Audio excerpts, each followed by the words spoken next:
Hi అండి. Hi. ఇప్పుడు సంక్రాంతికి పోటీలో ఒక 4 ఫిల్మ్స్ అయితే ఉన్నాయి కదా! సో, అందులో బెస్ట్ ఫిల్మ్ ఏదనుకోవచ్చు? బెస్ట్ ఫిలిం అయితే నాకు తెలిసి 'హనుమాన్' అనుకుంటున్నా. 'హనుమాన్.' ఎందుకని 'హనుమాన్' అంటే మీకు ఏం నచ్చింది ఈ ట్రైలర్‌లో? ట్రైలర్‌లో ఏం నచ్చిందంటే ఒక పవర్‌ఫుల్ మ్యాగ్నెట్ చూపించిండు హీరోలో. అంటే ఒక హనుమాన్ వచ్చి రియల్ పెర్ఫార్మన్స్ ఎలా ఉంటదో అలా చూపించిండు ఒక ఆర్టిస్ట్ నుంచి. లాస్ట్ టైమ్ ప్రశాంత్ వర్మ చూసుకున్నట్టయితే 'జాంబిరెడ్డి' జోనర్ అనేది వేరే. ఇప్పుడు మళ్ళీ 'హనుమాన్' అనేది జోనర్ వేరే.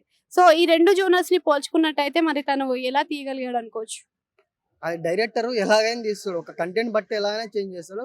ఆర్టిస్ట్ ఆయన చేపించిన 'జాంబిరెడ్డి' అనేది మన ఇక్కడ ఫిల్మే. 'హనుమాన్' అనేది పాన్ ఇండియన్ లెవెల్ ఫిల్మ్ కదా! అవును. ఆయనకు కూడా కొత్తగా అనిపించుంటది తీసేప్పుడు చాలా కష్టపడి తీసుంటాడు. ఎందుకంటే ఒక పాన్ ఇండియా మూవీ తీయాలంటే చాలా కష్టం కదా! చాలా ఎంతో హోప్స్ పెట్టుకొని తీసి ఉంటాడు. అంటే థియేటర్స్ కూడా తక్కువ ఇచ్చారు 'హనుమాన్‌కి' అని కొన్ని వినిపిస్తున్నాయి గదా! అవును. థియేటర్స్ అయితే చాలా తక్కువ ఇచ్చారు. బట్ అయితే మంచి కలెక్షన్ తెచ్చుకోవాలి. సినిమా మంచిగా పెట్టాలని కోరుకుంటున్నాం అందరం. అంటే గ్రాఫిక్స్ విషయంలో చూసుకున్నట్టయితే 'ఆదిపురుష్' ఎఫెక్ట్ ఏమైనా దీని మీద పడే ఛాన్స్ ఉందా?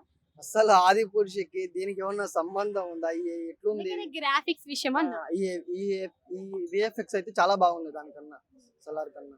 లాస్ట్ టైం మనం చూసుకున్నట్టయితే 'ఆదిపురుష్' వల్ల పోస్ట్‌పోన్ చేయడం జరిగింది 'హనుమాన్' మూవీ. ఇప్పుడు ఈ 4 అదే 'గుంటూరు కారం' వల్ల పోస్ట్‌పోన్ పడే ఛాన్స్ ఏమైనా ఉందా?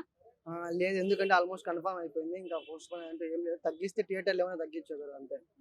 'గుంటూరు కారం' పోటీలో దిగుతుందనుకోవచ్చా?